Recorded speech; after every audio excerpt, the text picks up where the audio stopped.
Okay, hour and a half. Ladies and gentlemen, welcome back to the True Life Podcast. I'm so excited that all of you out in the audience are spending a little bit of time with me and the lovely Dr. Jessica Rochester today. If you haven't seen any of our previous shows, then let me show you a picture of the book. This is a book one of a 2-book series. Dr. Rochester is quite experienced in so much, and we plan on getting into some areas as far as what is the difference between healing and curing. We're going to talk about what is New Age and is it a problem and how is it affecting people today, and so much more. I could go on and on talking about the lovely Dr. Jessica Rochester, but I thought that maybe I would give you a moment to maybe add anything to that introduction that I kind of left out there. Okay, well, first of all, thank you, host George. It's a pleasure to be back on your show, and thank you for having the deep interest in all of the topics that you weekly share with, I'm sure, a wide range of people who are enriched by your various guests and the topics that you cover. So it's a real pleasure to be here this afternoon. For those people listening who don't know me, I just published 2 books recently. Ayahuasca Awakening, a guide to self-discovery, self-mastery, and self-care based on 40 years of working with people in the transpersonal field, and 27 years now of drinking and serving ayahuasca, which we know as Santo Daime.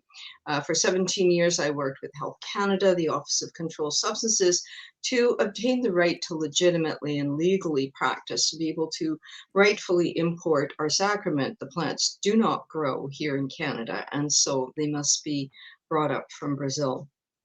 And so I think that's about, what else can I say? It's been a rich journey in the transpersonal field that my own profound spiritual experiences kind of just projected me into. I'm sure some of the listeners can relate to this, that, when spirit or your higher self or whatever words you're comfortable with decides that it's time for you to take the next step, you only have a few choices, and the best one is surrender, and that will be repeated throughout the journey. Everybody has moments where you hit those, like how runners hit a wall. Right. And sometimes they haven't got far to go, but they just hit that wall and it feels like you can't do it. Okay, so on the spiritual journey, again, I'm sure many listeners are going to be able to relate. You hit the wall and you think, how can I get up this mountain? How can I go down this valley? How can I traverse this river? How can I do it? And that's where we develop the qualities that we need, like any hero's journey, reaching into Joseph Campbell's work. So today we're talking about curing and healing. And we hear so much about healing. I mean, everybody's writing books about healing this and healing that and healing something else. And first of all, I want to acknowledge all of the brave people who begin their healing journey, okay? And all the courageous and brave people who want to support that journey. And like everything else that involves humans, okay, the species, humans, not dogs or birds or dolphins, but humans, there's always the dark side. There just is. There just is. It's, I've quoted this many times, but it's such a good line. I've got to quote it again. I attribute Stan Grof because he can't remember where he got it from. But, it just is what it is when you're walking on the path, and difficult and dark things emerge, whether it's within you or around you. It's the dragon in the forest and the troll under the bridge. It's, what would Stan say? Why is evil there? To thicken the plot. I like that. It's beautiful. Yeah, to thicken the plot. So, who goes to see movies where there isn't a Darth Vader or a villain, or where everything's just rainbows and crystals and happy, and okay, and we think we want that. We think we want that. Oh, please, could I have some, unicorns and rainbows and crystals and happy places and safe places. And could I please have that? Okay. But then there'd be no journey. There'd be Yeah, no journey. maybe no learning either. Like what do you really Really get no out of a learning. life that's just rainbows and unicorns? I don't know. I'm sure we all want to have that. But once we be in it, it's been, okay, now I'm bored. Now, after what, a month or 3 months or, okay, even a year, okay, uh, what happens next? What do we push up against that's going to give us growth and development and why are we here anyway? Anyway, we're recycling some of those questions. Shall we come down to curing and healing and what's all that about? So, first of all, we're going to do a couple of definitions. And then Nice. I'm waiting on you for some good questions because you Okay. are the fount of good questions. Okay, what is curing? Curing is the resolution of physical illness, the elimination of disease. Can we agree on that for today's conversation about this Well, topic? I agree. Well Yeah, done. I think that's a this is great curing. definition. Yeah. Yeah. So you could have a condition, an illness, and it could be cured. In other words, there's no more evidence of that condition or illness. Cured. Healing. Now, this is much deeper and broader, okay? Means beyond a physical cure. So it's a strengthening or a repairing of the mind and the spirit to improve the quality of life, even when there may be no physical cure. Okay, there may be no cure. And so somebody may have to live with their condition, but their mind, their spirit, their soul can still transform and grow and heal. Okay? I can see your eyes and you almost got a wrap around your Yeah, head. you can see me thinking. Yeah, I can see you thinking. Go So on. I would like to add a little bit to the healing definition. I would add that it involves a journey that provides you with the intelligence from your experience. I think that there's something to be Yes, said about intelligence and experience in the world of yes, healing. absolutely. And Okay. that's all the conversation, what that is about the journey. It's the Mm. journey. And this is the piece that people have to understand there may not be curing involved. And that's hard for a lot of people because there's that moment where there's the hope and there'll be the physical cure and then you find, okay, I have to live with this. And now how does living with this, what does that look like?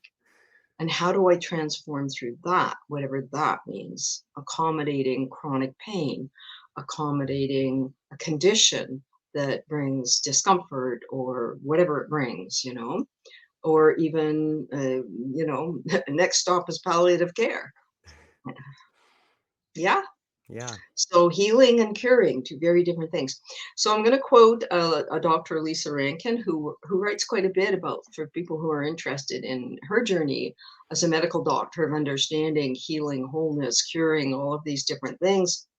She says very clearly, you can cure without healing, and you can heal without curing. Boiling it right down to the bare bones. So yeah, healing is something very different from curing. And we're going to talk a little bit about how that's got confused up into kind of the dialogue, the conversation that's happening in the larger community about possibilities and psychedelics and entheogens. Now, just to set some records straight here, what I thought I would do is because the plants that I work with and that I serve, because I feel I'm in service to them, if not more than they're in service to me, I'm serving them. And they're the master plants. And so, and people who work with these sacred plants understand that, you know. So the sacred plants that I work with, my connection is to Santo Daime, and that is a Brazilian tradition. I brought it back from Brazil after my first visit in 1996.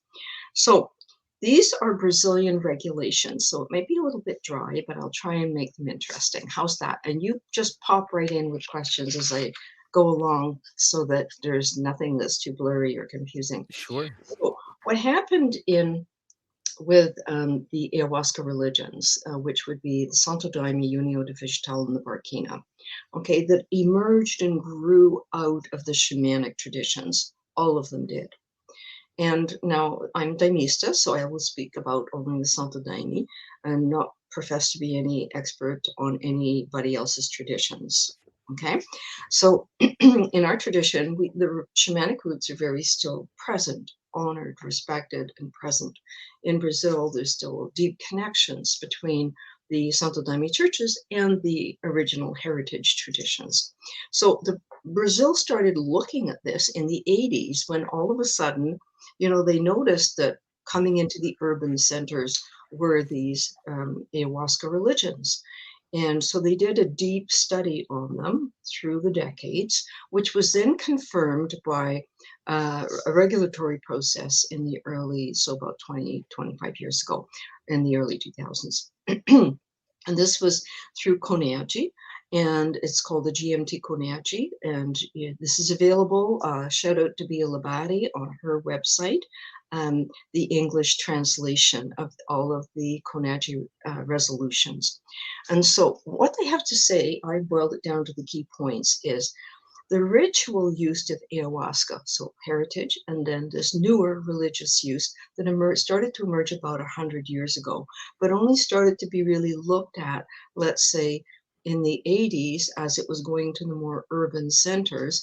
And then in the, I was part of that first wave out in the early mid 90s when it became internationally known. So the ritual use of ayahuasca, the ancestral traditions and religious, because of its historical, anthropological, and social value, merits the protection of the state. So the plants and the practices are protected. They're recognized and protected. No use with other psychoactive substances or outside of the rituals. No use. No commerce. Whosoever sells ayahuasca does not practice an act of faith. No selling it. Okay? Commerce contradicts and assaults the legitimacy of the traditional use, which is consecrated by the heritage practices. So no selling it. The prohibition on the commercialization of ayahuasca is not confused with natural expenses within the communities. The payment of expenses involved in the gathering of plants, the sustainability, the harvesting, and the orchards of the plants, their transportation, its preparation. So within the ritual communities, there's an understanding that you have to pay for certain things. And so all of these things are governed by wisdom and transparency and no commercialization. Tourism, what we know is ayahuasca tourism, right? Avoided, not allowed. That's interesting, right? Yeah.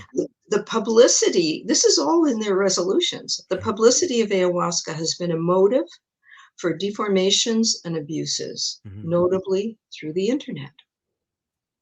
It can be observed, principally through this means of communication, that there is an availability of all sorts of paid courses and workshops whose central element is the use of ayahuasca associated with promises of transformational experiences that are divorced from heritage ritual, beliefs, and practices. They say it straight out. Any questions on that one? I'm just reading Brazilian resolutions from CONAGI. I didn't write these. I didn't make them up. I have preceded them down. Offers of miraculous cures, rapturing personal transformations, and the induction of individuals who believe that ayahuasca is the panacea for all ills. These are not allowed. They're prohibited in the use of ayahuasca.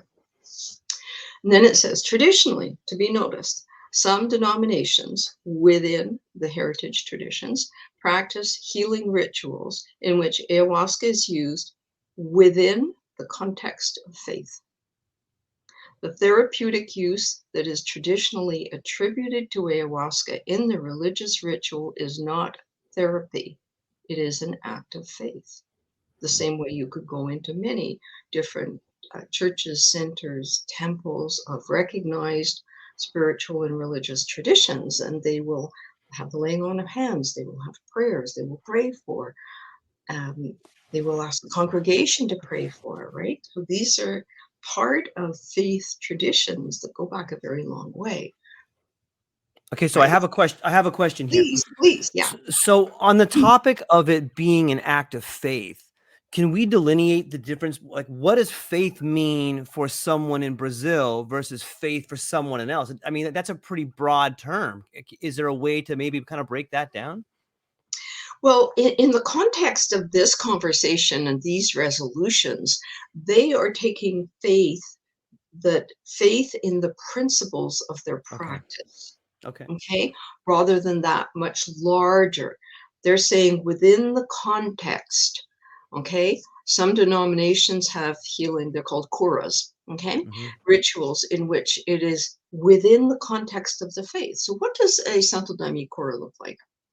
Um, it looks almost like any other work, except there are different hymns that are sung, and that there are different prayers that are said, and that there are specific beings that we sing certain hymns to in the hopes that those beings will bless us with their presence, will illuminate some truths. Okay, there's no claims of curing, Mm. none. There's no lectures or sermons about any of this. In Goras, we are opening ourselves to the divine light. We are trusting that the divine light will reveal to everyone in the work what the divine light has for that person. That's the core of our faith in the Santo Daime, that we don't know. We're not saying, it's not directive prayer. We're not saying do this and do that. And you know how in some, let's say, certain evangelical situations, you have a lot of directed prayer. That does not exist in these traditions.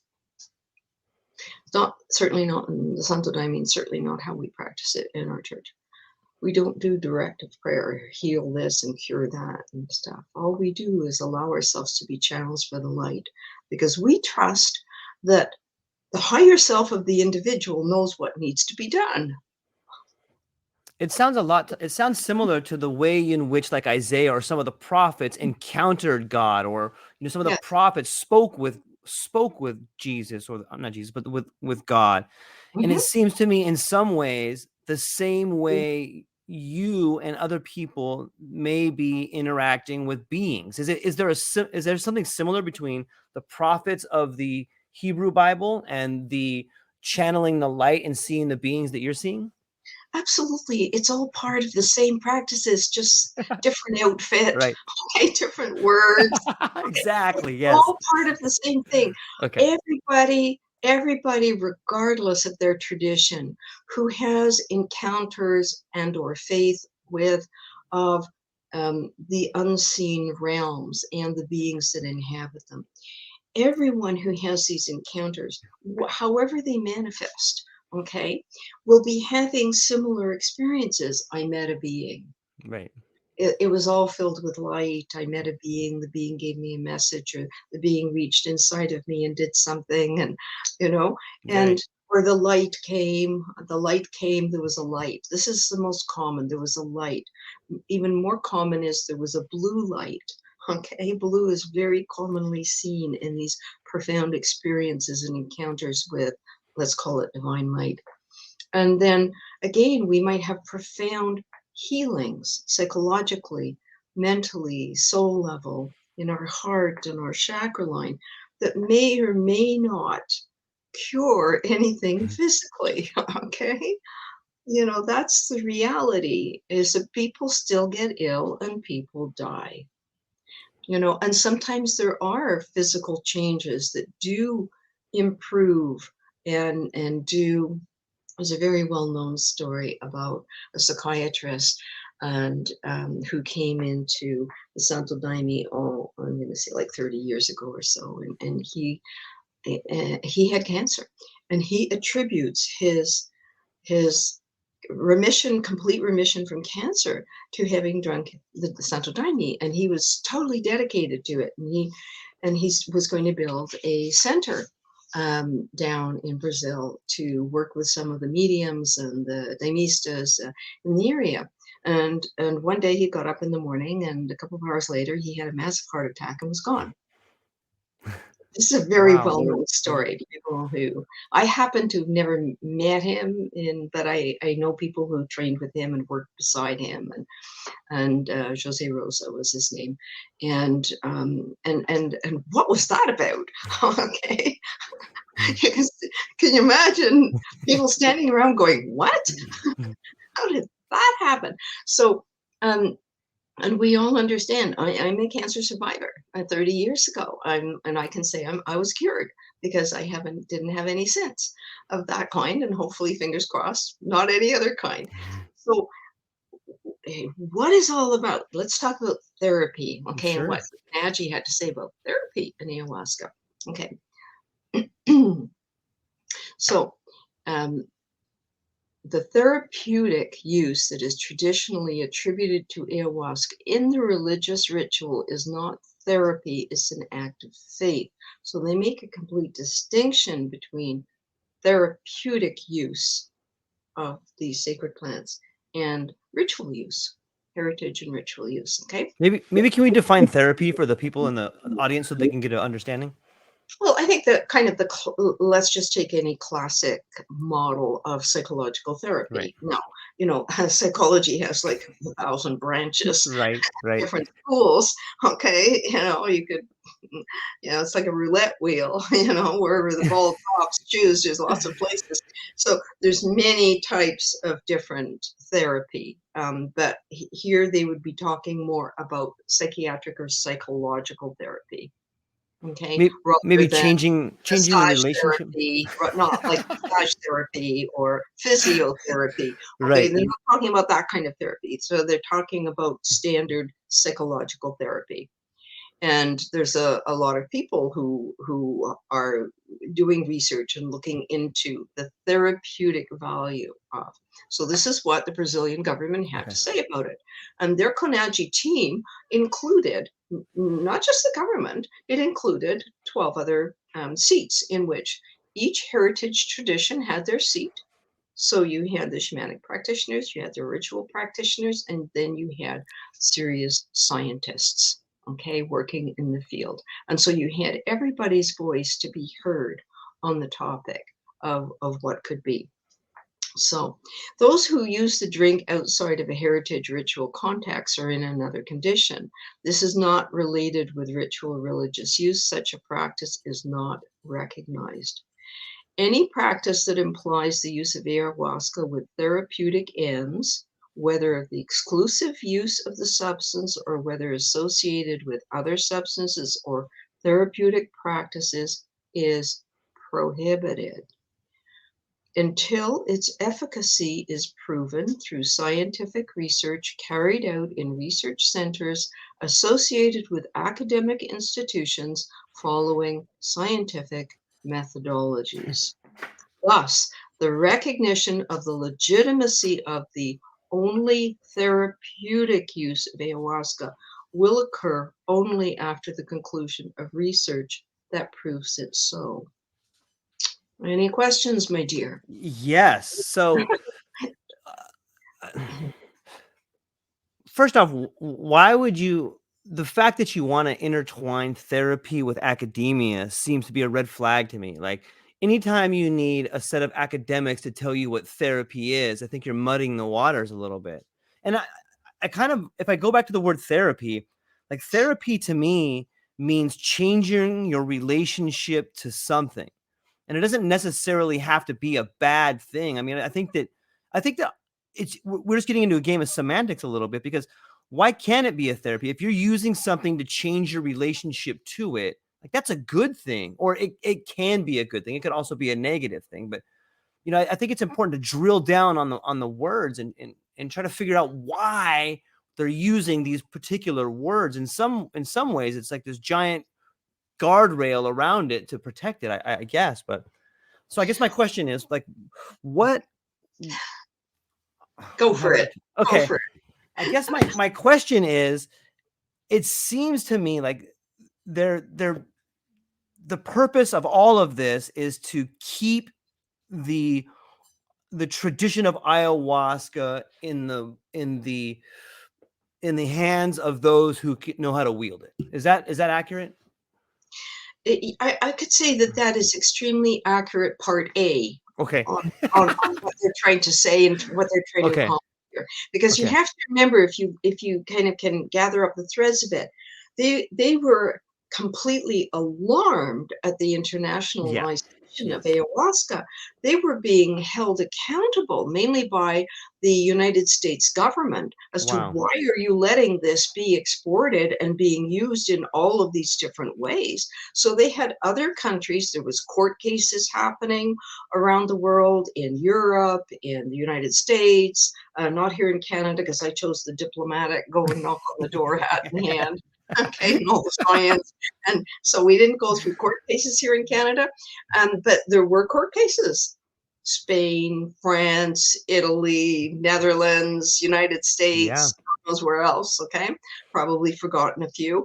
There were court cases and very angry countries saying to Brazil, why are you allowing this to happen?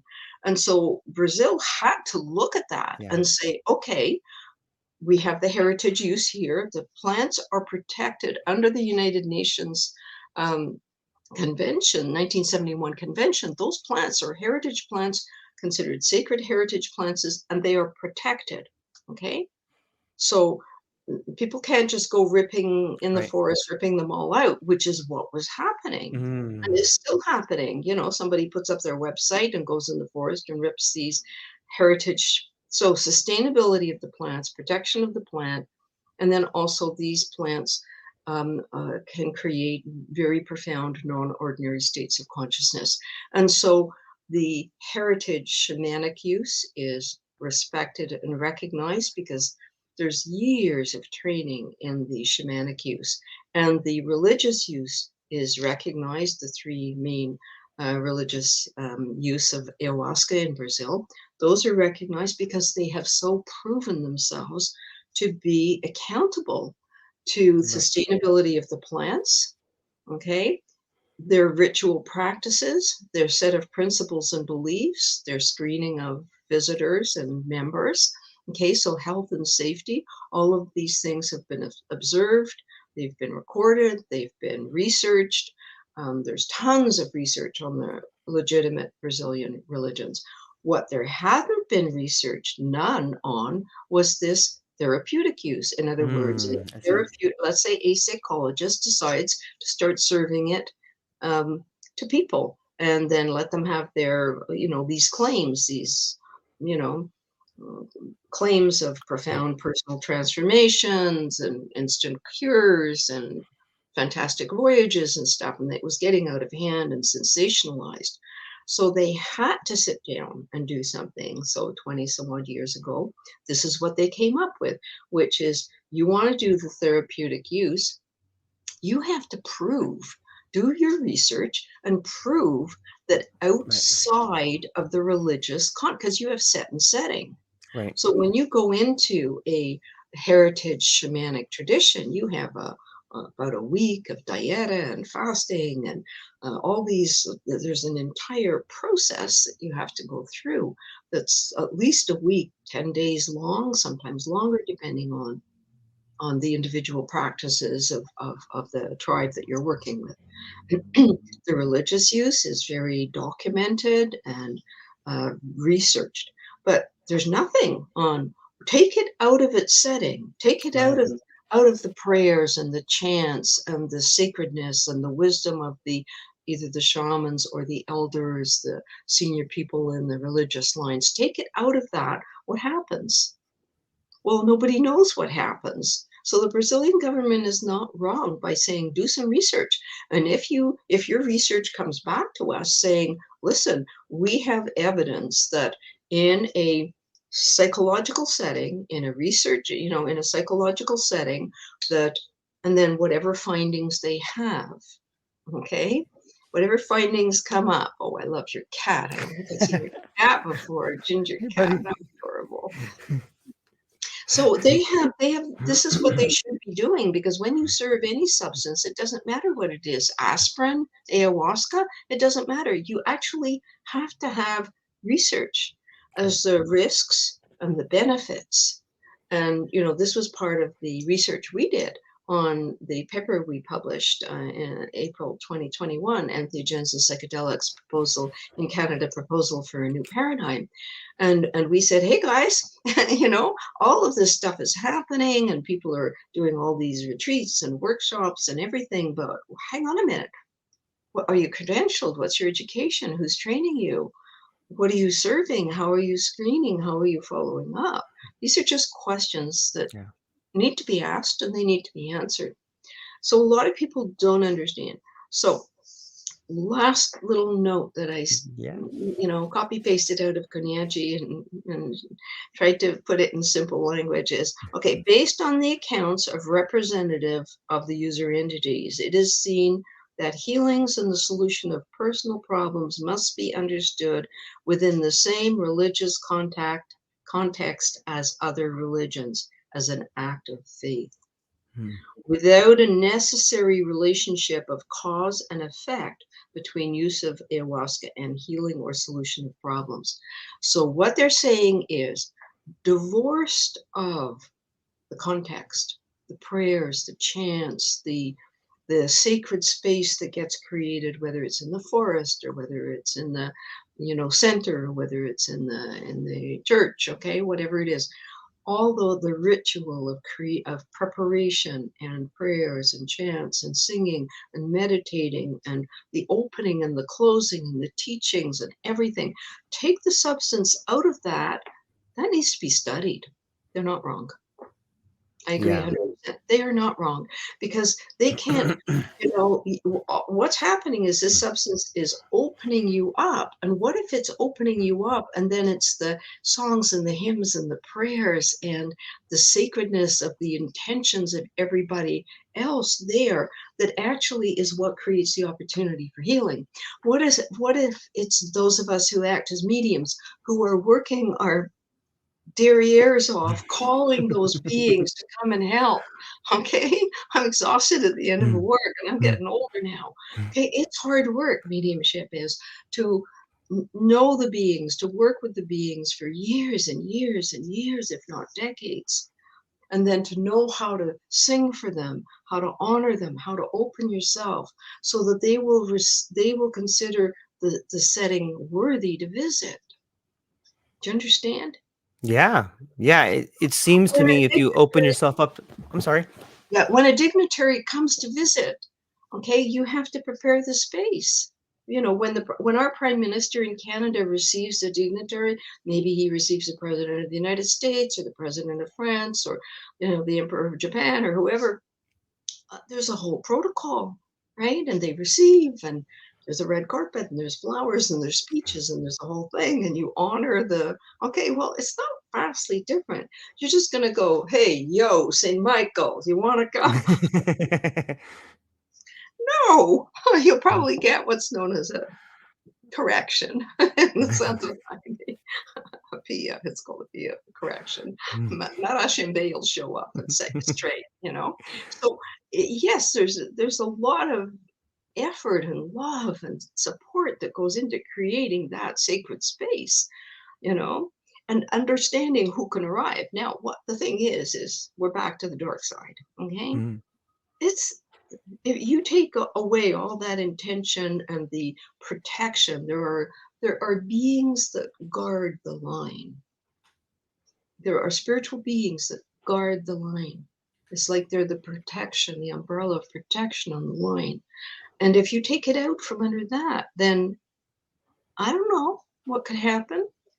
I have no idea what could happen. Benefit could happen, but it has to be studied and you have to understand what you're doing. And then if you're a psychologist who's now done a little bit of a weekend workshop or a 2-week training or some 3-month certification program and working in non-ordinary states, okay, that's better than nothing. That's still going in the right direction, okay? But really, what do you do if a being arrives for that person, whether it is an illuminated being or whether it is a difficult, tricky being? Do you know how to manage that? Do you know how to help the person recognize it and work with it? It's interesting, eh? Yeah, absolutely. Okay, so those were all my notes on that. Healing and curing. Do you have more questions for me? Yeah, I do. I think that we touched on it a little bit. One of my questions was going to be the social structures, but I think we kind of touched on that. I think we go a little bit deeper. Like, do you think that there is sort of a similarity? Like you say, if you take ayahuasca or you take that out of the church, is that kind of similar to like taking someone out of society? Like when we alienate people from society, they can become a menace to themselves, or maybe they can grow stronger. But I kind of get that same feeling. Like if you take the sacrament out of the setting, are you setting someone else up for failure? Are you setting them up for inviting in negative experiences as much as you are healing experiences? I know we kind of touched on that, but maybe we could talk a little bit more about the social structure when you're practicing. What does that social structure look like that would be different than, say, a social structure of someone in a clinical setting? Well, and then again, define clinical setting. All we have to do is look at the horrendous things that happened with LSD Right. in the 60s, where they would give people large amounts of LSD and put them basically in a locked room alone and observe them through a window. This could not be more wrong. And then you compare that to Stan Grof's work at Stanford University and what he was doing in palliative care with LSD, which was he had a team of people who um, themselves had to experience a minimum of 3 times the LSD in order to understand a little bit of what the person might experience, just a little bit of what they might experience. And then the person was interviewed as to what's important to them, what has meaning for them. They would create a setting. This is palliative care, remember, a setting that would be in alignment with their spiritual beliefs and or religious practices. You don't put Ave Maria on for music if you have a practicing uh, person of the Jewish faith, right? So they made sure to understand what were the persons, because we can have profound spiritual experiences in non-ordinary states. And so they wanted to make sure that everything was aligned, that would be supportive. So they had music specially chosen that would be supportive to that. There was flowers. They made the setting as beautiful and as supportive as possible for the person to have their experiences. And so that's a huge, vast difference from a person alone or a person alone with a therapist in a room. These are sacred plants that come from nature. And so being able to be with nature, see nature, even if it's just flowers and plants, is going to make a very big difference to the person's experience. Who's there? What's happening when you're there? This is set and setting. And so, is there a place, personally, my personal thought, this is not Santo Daime doctrine. This is my personal Mhm. thought. Okay, let me be very clear on that. Is that I think the entheogens, the sacred plants, okay, I think they're in a completely different category from psychedelics. I see that there's a lot of wonderful research out now that shows that something like psilocybin in end of life is extremely helpful. There's a lot of excellent research that's coming out that is showing that certain psychedelics can be extremely helpful for certain conditions in certain situations. And that's where it really needs to go for the governments to be able to give their blessing on it. Once they see that there is enough valid research that says this is helpful to post-traumatic stress disorder or to addiction recovery or to palliative care in assisting people come to terms with the end of their life. So there's a lot of wonderful research that's happening in the field of, let's call them psychedelics. The sacred plants, I don't see, in our tradition, we would have that uniform members who are Daimistas, yes, close to death, it would be in our tradition to serve them sacrament as they so wish. But this would be more not as a therapeutic use, okay, but just them reconnecting with the sacrament that they have known and worked with for whatever period of their life. It's not intended to be therapeutic. It would be the same as a Catholic priest or an Anglican minister going and serving communion. For example, my mother is 101 years old. Okay, yes, she's still got all her smarts. She's a lot slower than she was, but she's still going. She's like the Energizer Bunny. Okay, and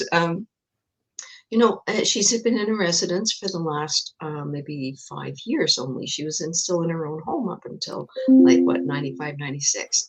Okay, and there's ministers and people of faith who go into the residence to be able to give. She's Anglican by practice her whole life, and to give her communion, and this is normal. This is an act of faith. There's nothing therapeutic about this. This is the person with the prayers taking the communion, that in that moment they believe they're having their faith moment that gives them whatever strength, faith, comfort they've had. And so that is how our sacrament would still be used in a different setting as a sacrament to offer comfort and familiarity of the faith and the practice. It would not be used therapeutically to see if something magically is going to heal at the end of their life. Do you know what I'm saying? Yeah, Or while they're ill. Is that making a clear enough distinction? I think so. I think so. Okay, good. Good. I'm also curious. Earlier, when we began our podcast, we spoke about the ability to heal without curing and cure without healing. And when we bring up the idea of end of life or Mm, addiction, it seems that, you know, when perhaps, let's just for example, let's say you take psilocybin and you're working with yourself coming to the end of a life.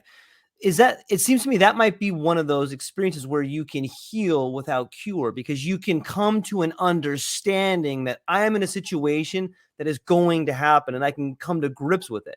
Would you say that's a form of healing without curing? Or if so, can you think of some other ones? that's a perfect example. What they there was a I can't source it, so I can't give a reference on it. I'd have to go back and look for it. But there was a recent study that was done that people who were in palliative care who had the right here in Quebec, we can choose MAID, medical assistance in dying, which means that you know that your condition is not going to turn around. And you have the choice in certain health and medical conditions to be able to make that decision. I know that why should I live in pain and suffering and Right. for another 3 months or something? I can choose my moments, say goodbye to everybody. Okay. So they did this research study in which they did the three psilocybin, I think it was the three psilocybin um, sessions. And what they found was quite remarkable. What they found was 50% of the people decided they were not going to do the MAID, medical assistance in dying, that they were just going to go through the experience as an experience. And the other 50% of the people were more deeply committed to MAID. I choose my moment and go out the way I want. Yeah. Now, isn't that interesting? Almost like 50-50 split. And what each person in the study got was the clarity of their own will to, in the face of, a difficult, I mean, we're all going to die, right? Nobody Right. here is going to go on and on, right? The physical body's done. But at one point, the Jessica life will be over. Okay, the George life will be done. We bow to it, we thank it, it's done. And then we go into the great mystery. But in the meantime, for some people, it's really important that I can actually have a say how I go out. And for a lot of, in my book, I think it's a whole chapter on decisions and choosing and how, willpower, and how do we activate our will in our decision making process. And so it's all about discovering that third chakra experience of willpower and and sometimes the only choice we have is the level of awareness and consciousness in which we will be existing going through the experience. Do you want me to repeat that, or did you get it? Yeah, say what I maybe if you can touch on the last part again. It's beautiful, but it's a lot to think about. It's deep. Okay. Yeah. Sometimes in life, the only thing that our best and highest choice is, because we can't change anything that's happening, our only choice is, in what state of being will I be? What state of awareness and consciousness will I be in this? Okay? Will I be terrified and shaking? Will I be at peace? Will I be surrendered? That's sometimes the only choice we've got. Will I go back into denial? I'm sure you have experiences, definitely I do, where loved ones have gone deep into denial and sometimes been stayed in denial right up till their last breath. I'll get better. I'll get up and walk. Not happening. Other people say, wow, okay, this is it. I think I'll put my things in order and I'll start saying goodbye and telling everybody I love them and making sure that my wishes are known and choosing what happens to my possessions. And it always amazes me that people pass, they haven't even made a power of attorney and they haven't made a will. And it's like, what were you thinking, honey? What planet were you on when you were thinking you're going to be here forever? So that can be our choice. How do I go out? What's my experience? Do I open to it and surrender to it and say, okay, this too is simply an experience, the way all of life is. Happy experiences, scary experiences, painful experiences, joyous experiences, boring experiences. Yeah, it makes me sad in some ways because I as a delivery driver, I deliver quite often to a lot of older folks' homes, and it saddens me to see the state in which so many people are in. I feel like as a society, we have taken the dignity out of dying. We've taken that choice away from people. And maybe that's in the hopes of a cure, or maybe that's in the hopes for profit. But this taking the dignity out of dying is something that is a disease in itself. It's so sad to see. Well, can we roll that back a couple of Yeah. steps? We've taken the dignity out of aging. Taking the dignity out of life in so many ways. Yeah, you know, Western civilization, it decided that young and beautiful and rich and how much stuff you've got was what counted. And wisdom and life experience and mentoring and eldership has fallen by the wayside.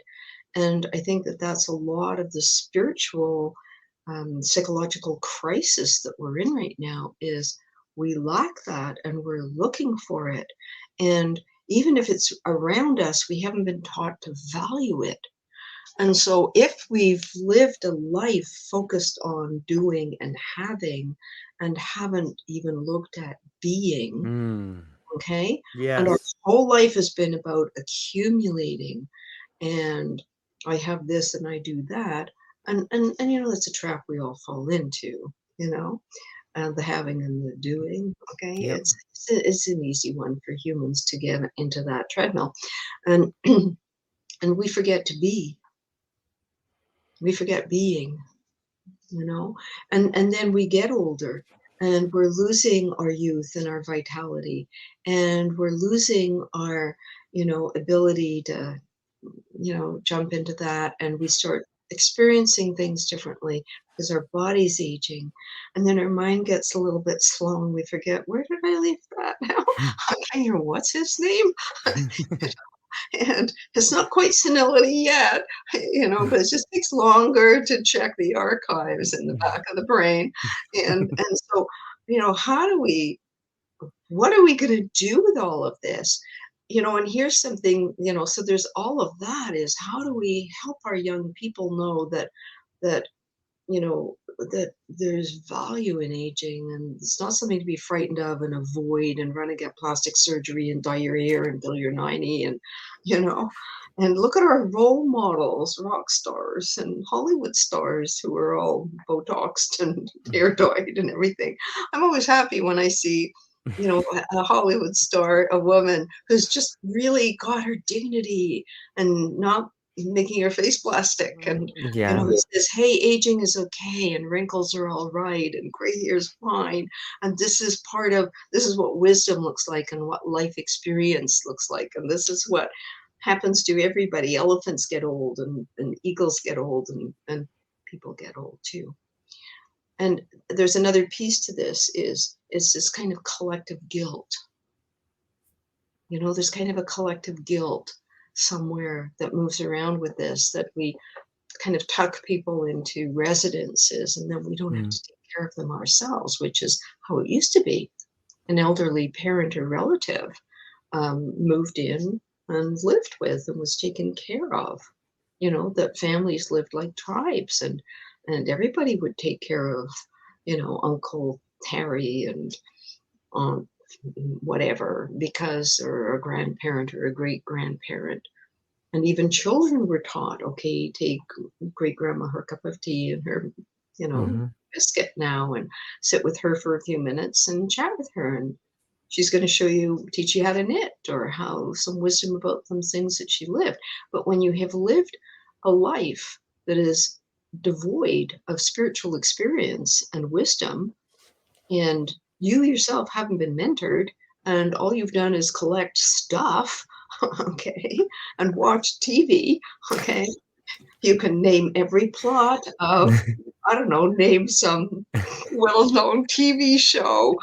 I don't watch them, so I can't tell you, but they can tell you every character and every plot of these really famous TV shows through the decades. What do you have to offer to the young people?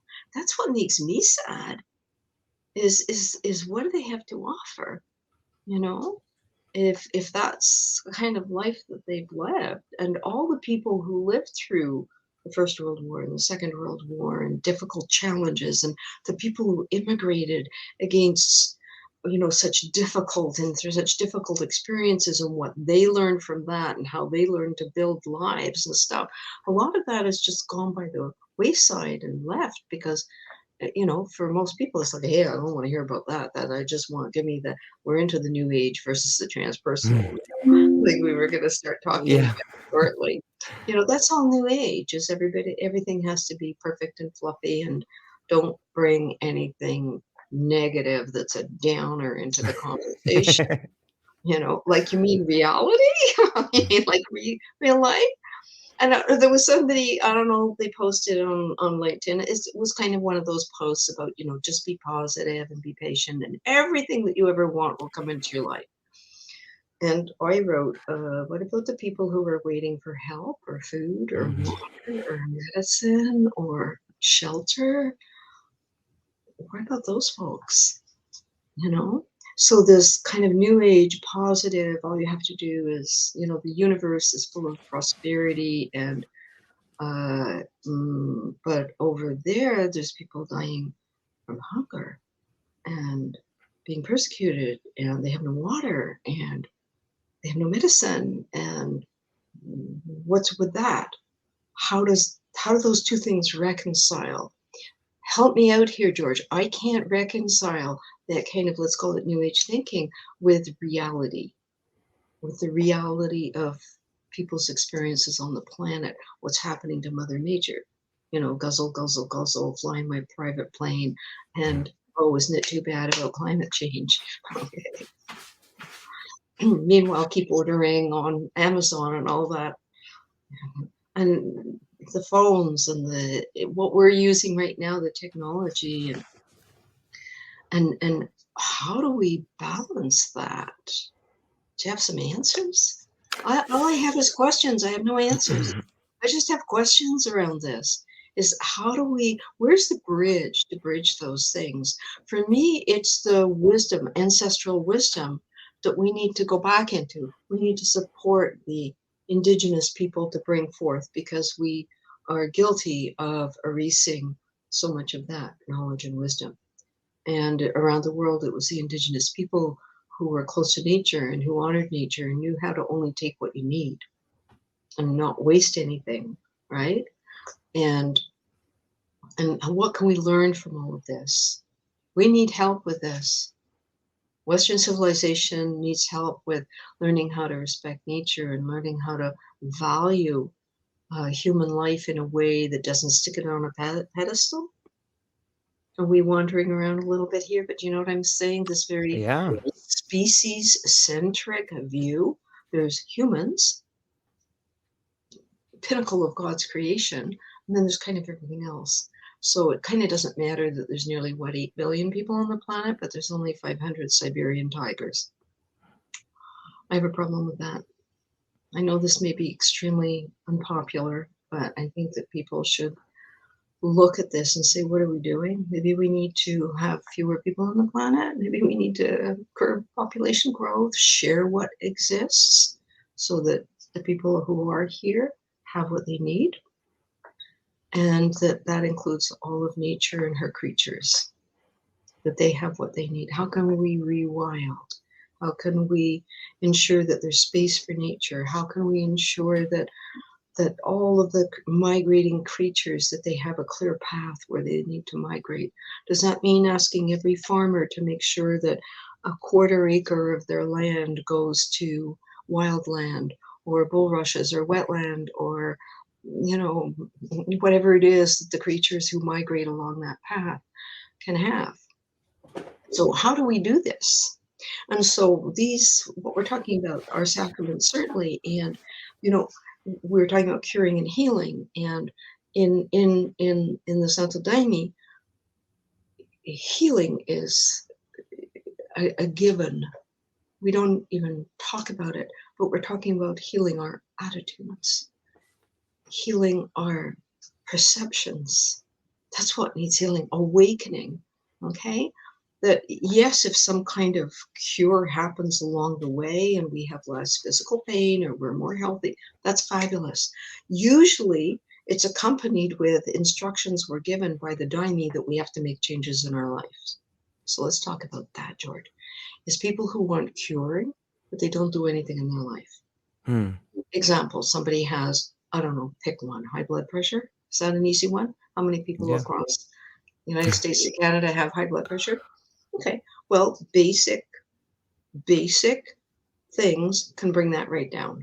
Nutrition, exercise, okay, changing habits, sleep, changing how you manage stress. Okay, now a lot of people will need medication to start because you want to bring it down, but then all those other things should be going in. But what seems to happen is people want instant cures with no effort on their part. You want to talk to that? Yeah, I think there's a lot there. I think that in some ways, I think the system is beginning to cure or heal itself. I think that when we look at population and we look at people's quest and thirst for power, that in itself is a disease, and that is a disease that leads to bigger and bigger destruction. But if you look at the Western cultures, you can see that the average Western woman is having 1 child instead of 4 or 5 children, and in some ways, it's because a child born to a woman in the West will use somewhere between 10 and 15,000 times more resources than a child born to a woman in a third world culture. Yes. You know, but I think that in some weird way, you can see the West dying. You can see the culture dying. You can see it's dying in ways, and maybe that is something that happens when you live a life like a Western culture. Like it dies, it gives itself up. All empires have to of course, go to dust. Right. Look at history. If we don't learn from history, we're stupid. Okay, the Roman Empire, the Greek Empire, the Byzantine Empire, you name it, empire after empire after empire, okay? And Yeah. people are still trying to. There's a war now in the Ukraine because an Right. individual and the people who support that individual want to recreate an empire. That's all that's happening here is power and territory, and it's the old empire move, right? I will claim or reclaim all this land and people and raw materials that are contained in the land and everything. This hasn't changed. This is just basic human behavior. How is that ever going to go away? No, that never leaves. Thank Greed, you, because that'll I never go. don't believe it will. I like to think that there will be enough people who are committed to living healthy, respectful lives and respecting nature to the best of their ability, to doing what they can to improve their community, just not their personal home, but in their community, that they Right. can contribute something that in whatever way they're able to, that will improve what is the human experience here on the planet, and bring better balance between people. But will this stop? I don't think so. It's always existed. And Mm-hmm. much as many of us would love to see it be different, I think we have to be realistic, you know. And and what does that look like? What does that look like? You know, what can we do? I think that, and this is something, you know, I'll tell you a funny story about the Yeah. Daime. Very, very early up in the Daime, and I was traveling with a comitiva, visiting other churches in other places, and so it was really within the first year, and I was very much apprenticing as I did for 14 years. And so at the end of the work, I had a chat with the person who was leading the work, who was an elder for me, one of the elders for me, and I'd had a very funny, strange work because my mouth I kept getting saliva in my mouth, and something kept telling me that I shouldn't be swallowing it. So I found a paper cup, and I was doing this a lot. You know, I'm taking my little paper cup and kind of spitting all the saliva out. And I didn't want to run to the washroom every time and leave the work. So I found this way that I thought would be discreet. I kept asking, "What are you showing me? What's happening here?" And I got two messages.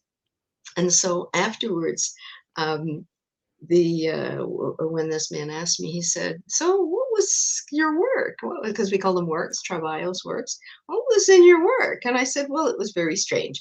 I said that on one level, I said I was being shown that I had some old amalgam fillings in my mouth, and like there was this kind of healing process of that they were leaking, and it was my body clearing everything, and that I had to go and have them completely remove these old amalgam fillings in my back molars and replaced with the most kind of natural modern composite. Okay. And he said, yeah, that's a nice healing.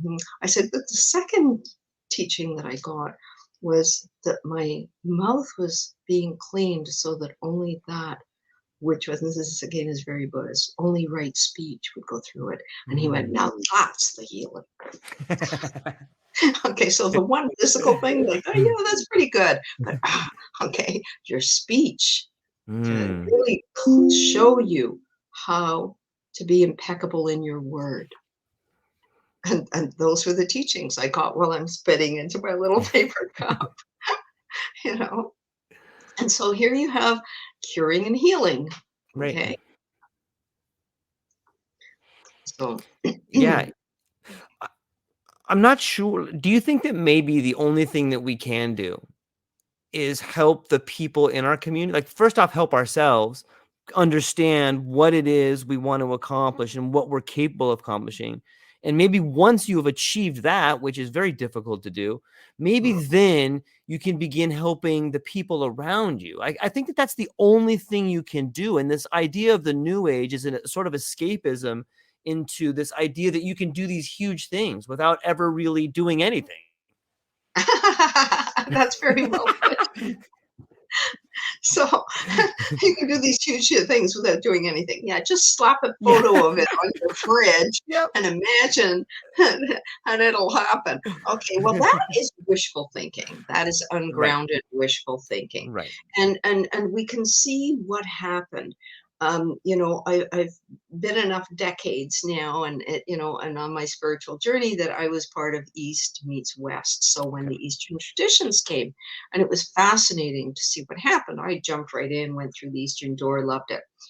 But what happened was it got the same way. How can I say this? The same way immigrants, let's say from China, brought Chinese food with them. Okay, and now we have American Chinese food that doesn't look anything like Chinese food. Okay, and so there's this natural thing that happens, this grafting into the local culture. And this is normal. This is what happens with everything. Is there's a adaptation to the local culture, and then as the local culture brings it in, and then these things happen. And we can look at what happened with some of the Eastern traditions as they came into Western civilization, and particularly the American culture. And I don't say, the only reason I say this is because, Canada has 1/10 of the population, and who knows what smaller percentage of the gross, financial status and the power. We were a big country, but most of it's frozen. Okay, no one can live there.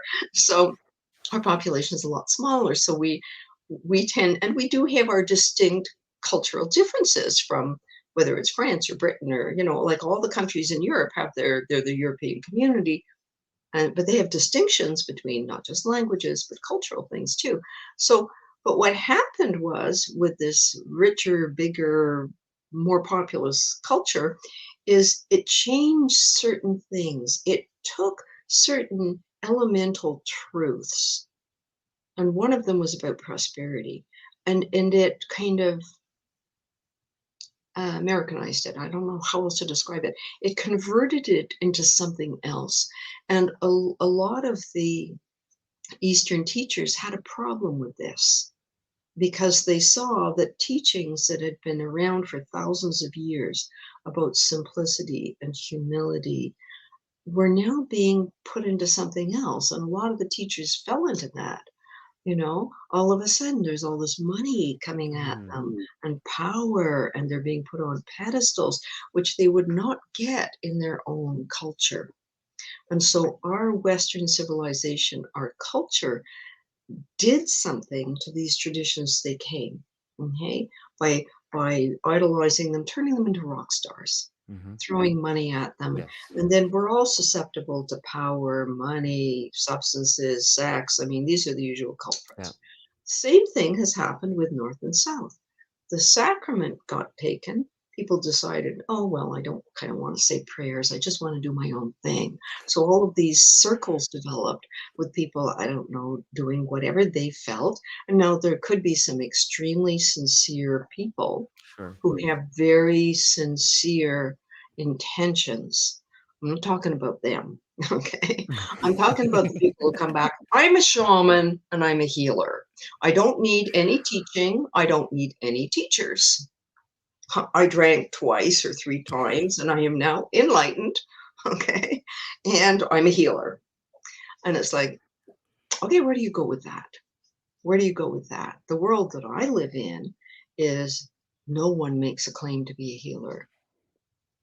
In our tradition, no one, we'll talk about mediums, and we'll talk about, they'll talk about curandoras, which are technically healers, but that's not what they're talking about in this kind of new age idea of what a healer is. In other words, I come to you and I do some technique with you, Hmm. and now you're healed. Okay. That's a whole other conversation about something that goes deep into the human history of understanding, do people have certain powers to do that? Or is it a lot of hocus pocus, or what the heck is going on there? Okay. And I believe that, like, medical intuitives should be tested. They should work with a team of physicians so that every diagnosis they make is tested by natural, normal medical means. And so their gift as a medical intuitive can be profoundly helpful in helping doctors look at certain patients they're not sure what's going on or what have you, you know. So intuition and spiritual wisdom and all these things have an important place in all of this, but they can't operate all by themselves in that kind of context. Otherwise, it becomes dangerous.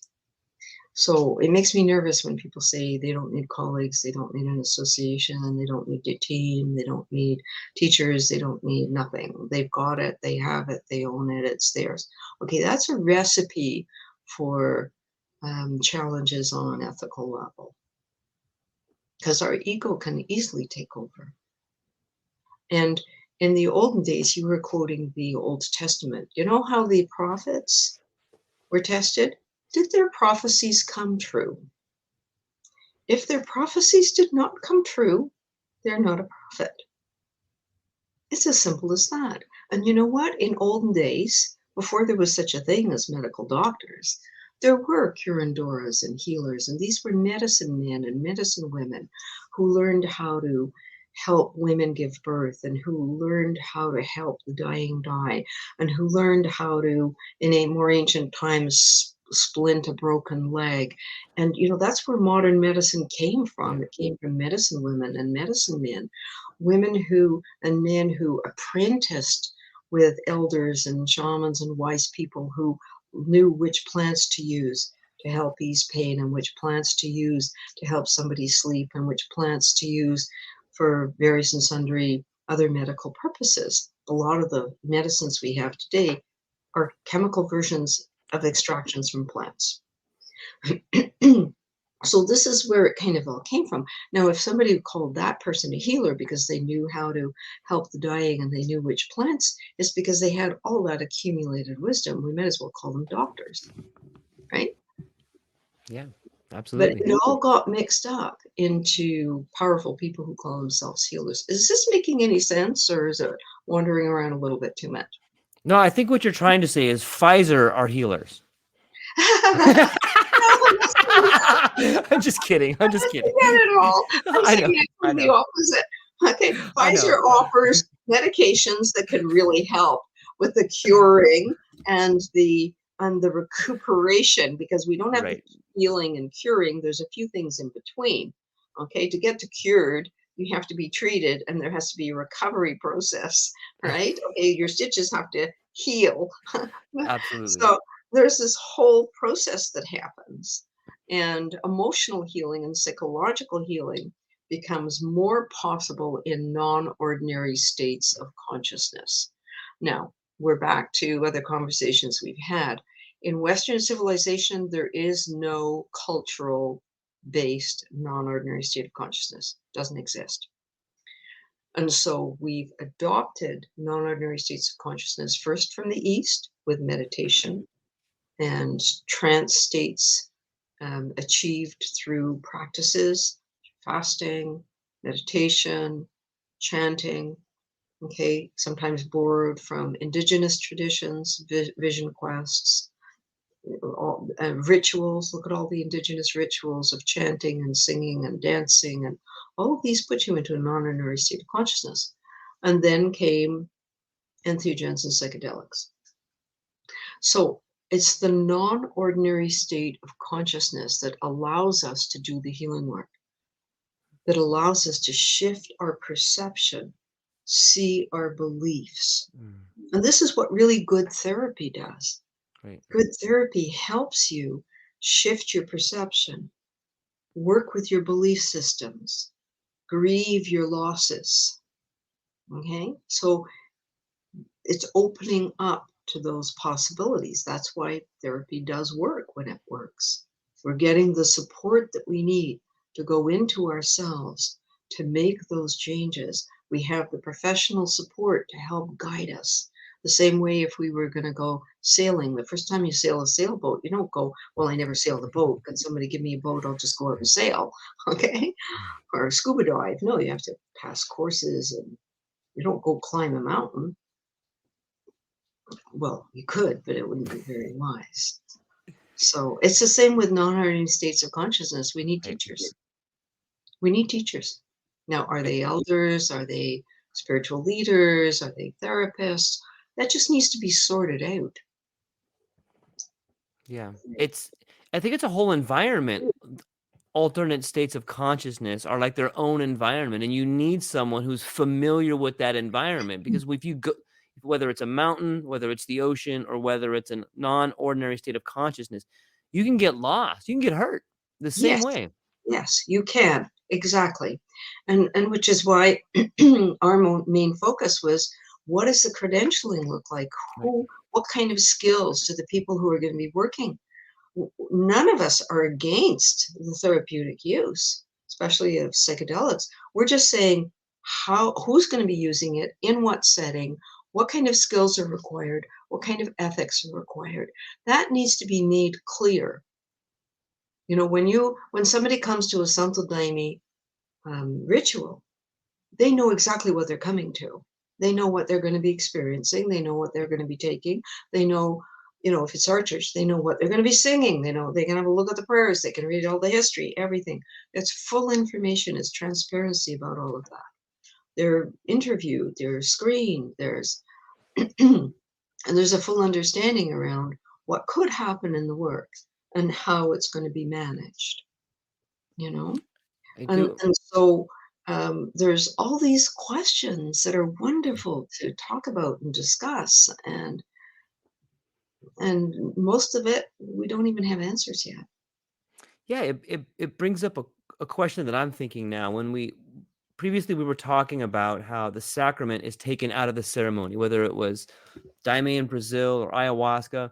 When you look at, when we think about how much of modern medicine has just been appropriated from tribal medicine men or medicine women, and it's almost the same thing. It's like we've taken the medicine out of the environment and we've just given it to people. Even in modern medicine today, like if you look at SSRIs, that's a derivative Yes. of something like that. And how many people that are prescribing SSRIs have even taken SSRIs? And I'm just using that as an example, but there's a lot of medicine like that where doctors like, according to the literature, this is right for you. But those doctors have zero experience with that drug. It just goes to show you, we almost are prescribing diseases for people. When you're giving people medicine they don't need, what are you doing? Those are all good questions. I'm a great believer, anybody who wants to read my books, I'm a great believer that modern Yes. science and medicine has its place. Okay, volume 1, Yes. volume 2. Volume 2 is Yes. all about self-care and the circle of wholeness. In the circle of wholeness, there's this beautiful diagram that includes everything. And modern science and medicine has its place, but it doesn't take a quarter of the pie. Okay, it doesn't take 50% of the pie. Okay, there has to be nutrition and Right. exercise and meditation, prayer, sleep, relationships. Everything Yeah. is there. Our relationship with nature, with community. So I discuss all of these essential relationships. And there's no point. We were talking about like high blood pressure, somebody takes a medication, or high cholesterol, is it everything, whatever. All of these, we have all these millions of medications on the market. Now, I understand that there are people who really need their Yeah. medication Yep. to have a quality of life. And, they have my vote of confidence and full support. And at the same time, I have difficulty with people who only want a pill to make themselves feel better, and they're not willing to do their part in it, because we have to be willing to do our part. And if that means changing our nutrition, and if that means stopping cigarette smoking, and if that means getting whatever support we need to do that, yes, okay, taking up an exercise program, start where you're at, start with a walk, 20 minutes every day. If you can only do 10 minutes, that's great. Start with 10 minutes. Work it up. Get someone to give you a program, cheer you on, okay, and get going. Join a club, a walking club, a swimming club. Do whatever you need to do. Often things are much better in a group, whatever it is, aerobics in the water, walking club, doesn't matter. Find it, do it. Start singing, join a choir, start a choir, sing along to the radio, doesn't matter. But find all the different ways that each of us have the power We have the power. We have to find the willpower to make the decision. I'd like to be well, and therefore I'm responsible to a large degree to my own health. And Yes. some things are genetic. Some things are genetic. You're predisposed to whatever it is. But what can you do about that? Does that mean that about a year and a half ago, my doctor said to me, who every year in my medical examination had said to me, your body's 10 years younger than your years and you're in fabulous shape and everything's terrific and tick, tick, tick. Yay, thanks a lot. See you next year. Okay, and off I go. And then he said, what have you been doing? Why? Well, your blood sugar has changed. And it's like, did it? Okay. So I had to look at, okay, is there something that I changed? I see what I changed. Okay, because of circumstances in my life. So this was a couple of years ago. Circumstances in my life, a tragic accident with my husband, had to sell the house, a lot of huge changes and everything. My stress level went up, and I wasn't cooking for two and have a family and grandchildren and everything. So I was all of a sudden every day I'm mostly cooking for one person, right? So things had changed. Basically, what I was eating was almost the same, but I noticed the things that I really loved, that are really healthy, I was just eating more of them. Like dried fruit became my go-to snack.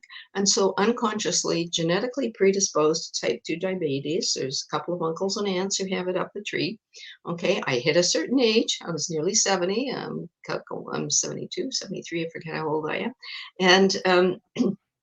And those medjool dates that I loved so much, okay, and a few raisins here and a medjool date there, was just too much. Doesn't matter how high quality they are. Over a span of days and weeks and what have you, he says, you're just on the high edge of normal. I don't want you going higher. So I had to start counting carbohydrates at my age. Can you imagine? It's like, no, I can only have one of your delicious little lemon squares to my daughter-in-law. Take the plate away. Okay. Counting carbohydrates. Okay. It took a good 6 months before he said to me, because he tested me, testing, he says, okay, it's perfect. Whatever you're doing now, you're back to what you were before. Okay. Instead of having an all fruit smoothie, which is what I've done, I, you know, and it's half vegetables now, half vegetables, only a little bit of fruit done in almond milk or coconut milk or what have you, up the protein, lowered, even the good carbohydrates had to be lowered. And so all of these changes, we're capable of making them. All the information is out there. We can do it. If we want wellness and health, we have to do our part. And then what I believe is the least amount of medication necessary to manage whatever your condition or symptoms are. So if you lose weight and get some exercise and change your diet, then you probably use infinitely less. And then you learn to meditate and some stress management techniques, then infinitely less amount of medication can be used. And then we're in a position to change our attitudes and because we're not so fixated on our physical health anymore. I mean, look at the state of the people in North America. Every commercial on TV, every ad on the side of a bus is what? Medication. Huge business, billions and billions and billions of dollars. Do we need all of that? And so we're back to non-ordinary states of consciousness. What do they give us? They give us the gift of awakening. We can start to understand the difference between curing and healing. What am I really healing? How I speak, how I hear, how I perceive. Wow, those are really powerful things to heal. Or am I just in it for the body? Or whatever healing I have of my soul, my mind, my heart space, my chakra body, that healing, will that carry me through in a karmic transformation? So depending on what people's beliefs are, let's say you believe in reincarnation, does that level of psycho-spiritual healing, transformation that I'm going to be doing, is it very Buddhist take me into my next incarnation. Okay, so my awakening may not cure certain things in this lifetime. I may have to live with a condition or a situation, but what's my state of being? Yeah. Yeah, it's beautiful. I love it. I the the ability to heal your speech, your sound, and your perception, I think, is profound. I think there's so much there, and I've noticed differences in myself, and when I notice them in myself, I can begin noticing them in other people. And I think that it comes from what you speak, what you hear, and what you perceive. And it sounds so, on some level, it sounds trivial, but it is the furthest thing from it. It's the No, furthest thing from it. for this thing. Yeah, I agree. It's profound. And when you begin practicing those things, Yes. I know your time's coming up, but I got one great story Yeah, to go share ahead. with Go you. ahead. Okay. So I heard this story about a preacher on the East Coast, and he was a phenomenal speaker. And he was getting ready to make the migration to open up his own church on the West Coast. And he had went out there and visited one time and given a sermon, and the people were so excited to receive him. And the months had gone by, and he did it. He went from the East Coast to the West Coast, and he is getting ready for opening day, and the congregation is so excited to have him there, and it's a packed house, and he delivers this beautiful sermon. People are crying. They give him a standing ovation, and they're so excited for the next week. And the next week they come, and he gets up there, and the house is packed, and he delivers the exact same sermon. And this goes on for the third week and the fourth week. And finally, the fifth week, there's some people in his congregation that are like, "Oh, excuse me, sir. Have you noticed that some of the things you're saying are exactly the same as last week?" And he just smiles and he says, "Great. I'm glad that you noticed." And they go, "Well, why are you doing it?" He goes, "Well, I'm going to continue to do it until you practice it." Because it's one thing to preach it, but it's another thing to practice it. So I know you're Live it. coming close on time. Yeah. Have to live it. If we're You not, have to live it. sometimes that can take time.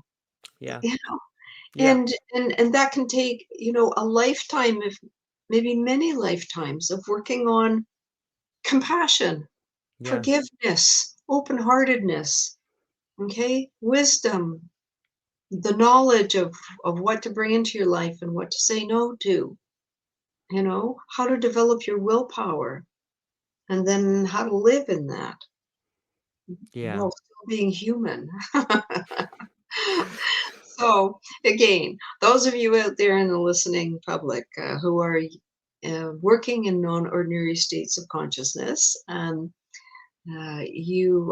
invite you to read my books and see how what I have shared after 40 years of working with people, more than 50 years on my spiritual path. Hopefully, the things that I am passing on, they're very referenced and resourced, and I acknowledge all my teachers and all the wisdom paths that have contributed to, me being able to find my way. And I just want to, thank you, George. It's always a pleasure to spend time with you, and all the wonderful questions you ask. And again, everybody out there, I wish you health and happiness and peace and finding your way forward. May you too learn in your life that there's curing and that there's healing, and what is capable for you, and and how can you go forward with that understanding that it's a great mystery, and all we can do is open to it, and we're going to have a surprise, and and we can't dial it up. We can't dial it up. We have to just be willing to surrender and open and say, I'm here and I'm putting it all out, and then whatever arrives arrives. If someone wants to buy your books, Dr. Jessica, where's the best place for them to do that? Well, if they go on my website, they'll probably just catch a link and it'll take them right to Amazon or the publishers. So my website is www.revdr, Jessica Rochester, all lowercase.com. and those will be in the show notes there. And I would recommend everybody pick up the books. It's really insightful. There's a lot of really good images and graphs and different ways to consume the information she's put out there, and it's really well resourced and documented. I've got mine with dog ears and tags in there, and it's really well done. I'm really thankful, and I'm thankful for your time today, and I'm looking forward to speaking Great to you pleasure. again. I hope you have a fantastic afternoon. Is there anything else you want to say before we go? No, goodbye, Okay. and thank you. Yep. Aloha, everybody. Thank you so much for joining us today.